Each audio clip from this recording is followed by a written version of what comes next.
Olá pessoal, sejam todos bem-vindos à nossa aula sobre princípios fundamentais do direito do ambiente.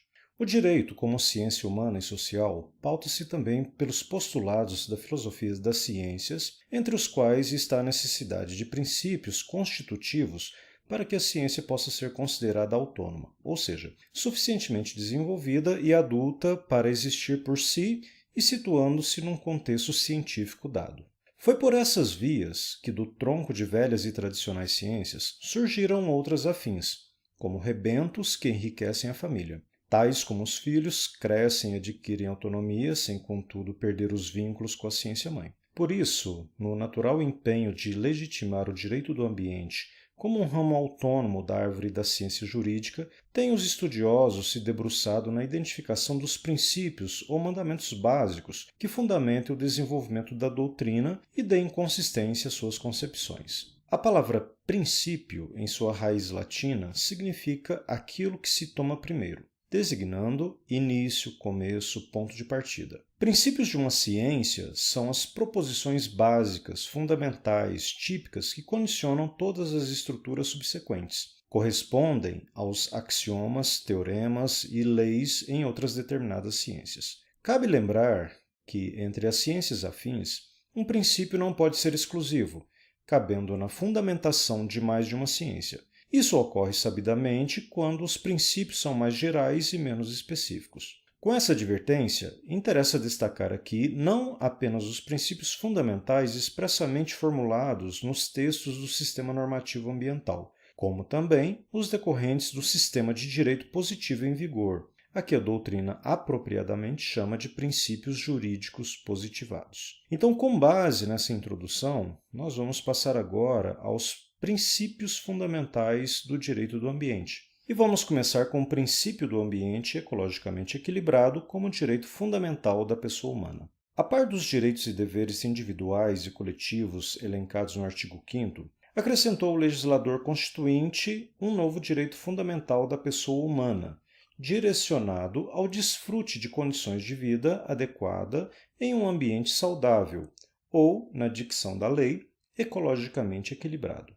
Esse novo direito fundamental, reconhecido pela Conferência das Nações Unidas sobre o Ambiente Humano de 1972 e reafirmado pela Declaração do Rio sobre o Meio Ambiente e Desenvolvimento de 1992 e também pela Carta da Terra de 1997, vem conquistando espaço nas constituições mais modernas, como, por exemplo, as de Portugal, de 1976, e da Espanha de 1978. O reconhecimento do direito a um meio ambiente sadio configura-se, na verdade, como extensão do direito à vida, quer sob o enfoque da própria existência física e saúde dos seres humanos, quer quanto ao aspecto da dignidade dessa existência, que faz com que valha a pena viver. Deveras, o caráter fundamental do direito à vida torna inadequados enfoques restritos do mesmo em nossos dias. Sob o direito à vida, em seu sentido próprio e moderno, não só se mantém a proteção contra qualquer privação arbitrária da vida, mas, além disso, encontram-se os Estados no dever de buscar diretrizes destinadas a assegurar o acesso aos meios de sobrevivência a todos os indivíduos e todos os povos. Neste propósito, têm os Estados a obrigação de evitar riscos ambientais sérios à vida. Por tais razões, a adoção do princípio pela nossa Carta Maior passou a nortear toda a legislação subjacente e a dar uma nova conotação a todas as leis em vigor, no sentido de favorecer uma interpretação coerente com a orientação político-institucional então inaugurada. É, sem dúvida, o princípio transcendental de todo o ordenamento jurídico ambiental, ostentando, a nosso ver, o status de verdadeira cláusula pétrea. O próximo princípio é o princípio da natureza pública da proteção ambiental. Este princípio decorre da previsão legal que considera o meio ambiente como um valor a ser necessariamente assegurado e protegido para o uso de todos, ou como queiram, para a fruição humana coletiva. Isso significa, em outro modo de dizer, que o reconhecimento do direito ao ambiente ecologicamente equilibrado não resulta em nenhuma prerrogativa privada, mas apenas na fruição em comum e solidária do mesmo ambiente com todos os seus bens. De fato, Não é possível, em nome deste direito, apropriar-se individualmente de parcelas do meio ambiente para o consumo privado.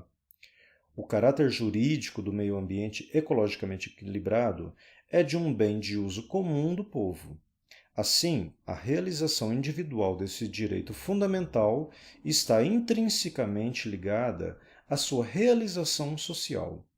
Por conseguinte, a partir desta constatação, a proteção ao meio ambiente não pode mais ser considerada um luxo ou uma utopia, pois o reconhecimento deste interesse geral permitirá um novo controle de legalidade e estabelecerá instrumentos aptos a fazer respeitar o novo objetivo do Estado. Existiria, sim, uma ordem pública ambiental, tendo por fonte básica a lei, e segundo a qual o Estado asseguraria o equilíbrio harmonioso entre o homem e seu ambiente. É esse princípio que explica e justifica, por exemplo, a não indenização por parte do Estado de certos limites impostos na exploração da propriedade privada. Em nosso ordenamento, este princípio aparece com muita ênfase, já que não só a lei ordinária reconhece o meio ambiente como um patrimônio público, a ser necessariamente assegurado e protegido, tendo em vista o seu uso coletivo, mas também a lei fundamental brasileira a ele se refere como bem de uso comum do povo e essencial à sadia qualidade de vida, impondo ao poder público e à coletividade como um todo a responsabilidade por sua proteção. De certa maneira, mantém o princípio ora em exame estreita vinculação com o princípio geral de direito público da primazia do interesse público e também com o princípio de direito administrativo da indisponibilidade do interesse público. É que o interesse na proteção do ambiente, por ser de natureza pública, deve prevalecer sobre os direitos individuais privados, de sorte que, sempre que houver dúvidas sobre a norma a ser aplicada a um caso concreto, deve prevalecer aquela que privilegie os interesses da sociedade, ou seja, na dúvida, a favor do ambiente. De igual sentir, a natureza pública que qualifica o interesse na tutela do ambiente, bem de uso comum do povo, torna-o também indisponível. Não é dado assim ao poder público, menos ainda aos particulares, transigir em matéria ambiental, apelando para uma indisponibilidade impossível. Ao contrário, se a defesa do meio ambiente é um dever precipuamente do Estado, que só existe para prover as necessidades vitais da comunidade, torna-se possível exigir coativamente até, e inclusive pela via judicial, de todos os entes federados o cumprimento efetivo de suas tarefas na proteção do meio ambiente. O terceiro princípio é o princípio do controle do poluidor pelo poder público. Esse princípio resulta das intervenções necessárias à manutenção, preservação e restauração dos recursos ambientais com vistas à sua utilização racional e disponibilidade permanente. A ação dos órgãos e entidades públicas se concretiza através do exercício do seu poder de polícia administrativa, isto é, daquela faculdade inerente à administração pública de limitar o exercício dos direitos individuais visando assegurar o bem-estar da coletividade. Mas não só das determinações de polícia se alimenta o princípio, certo que sobra sempre largo espaço para a composição dos interesses do poder público com os agentes poluidores, de modo a estabelecer ajustamentos de conduta que levem à cessação das atividades nocivas.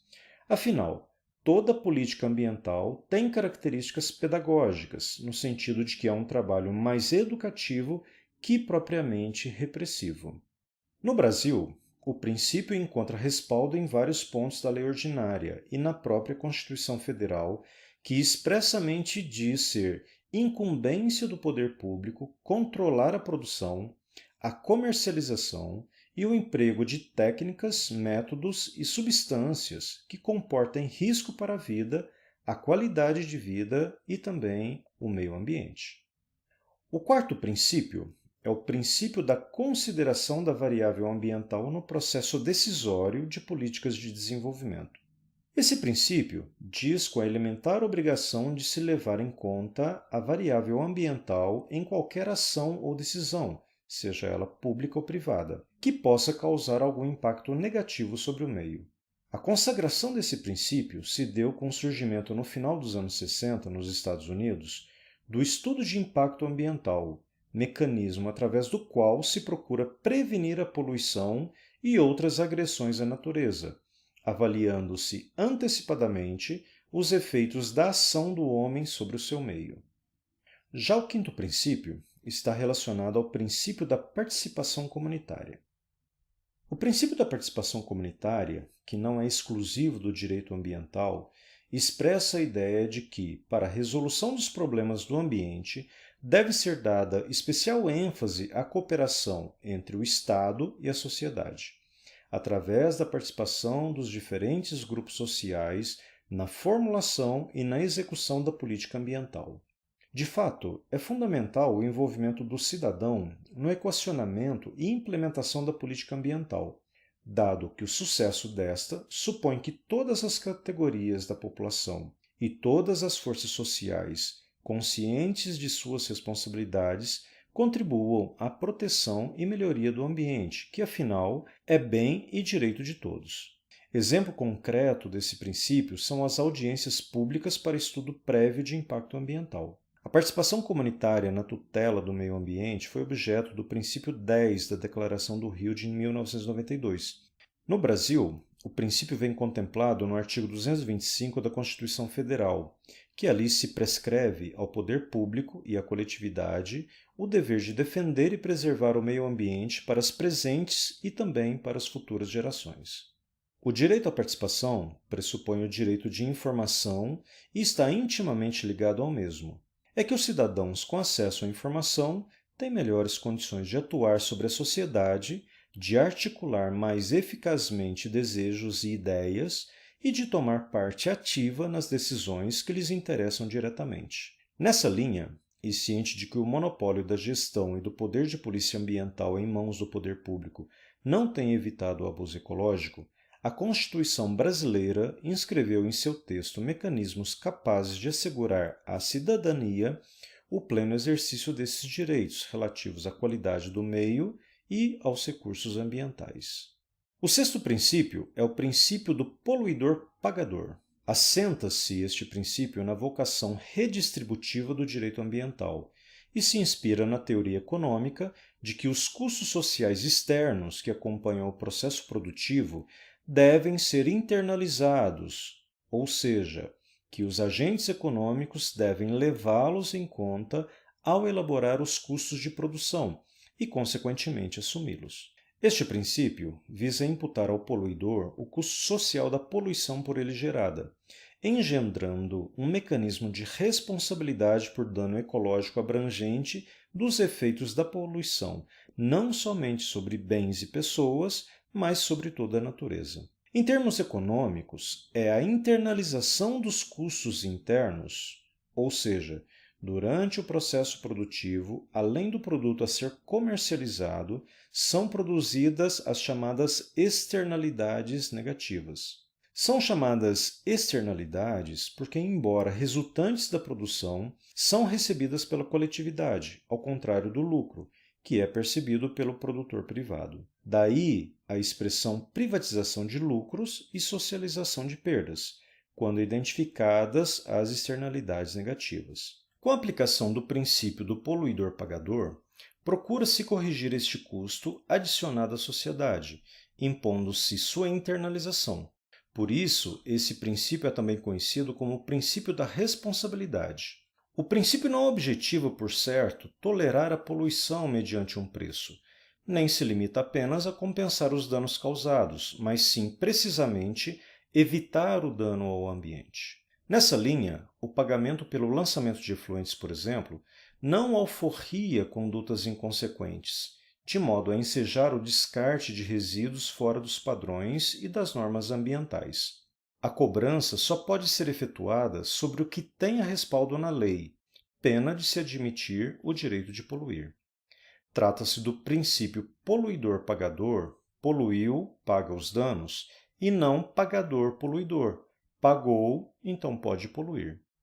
A colocação gramatical não deixa margem a equívocos ou ambiguidades na interpretação desse princípio.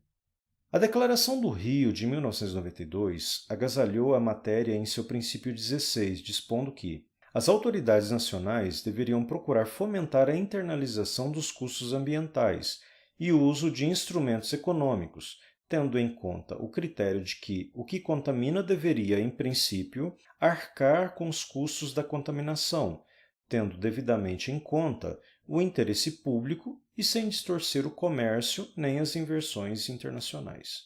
Entre nós, a Lei da Política Nacional do Meio Ambiente de 1981 acolheu o princípio do poluidor-pagador, estabelecendo como um de seus fins a imposição ao poluidor e ao predador da obrigação de recuperar e ou indenizar os danos causados. Em reforço a isso, assentou a Constituição Federal que as condutas e atividades consideradas lesivas ao meio ambiente sujeitarão os infratores, pessoas físicas ou jurídicas, às sanções penais e administrativas, independentemente da obrigação de reparar os danos causados.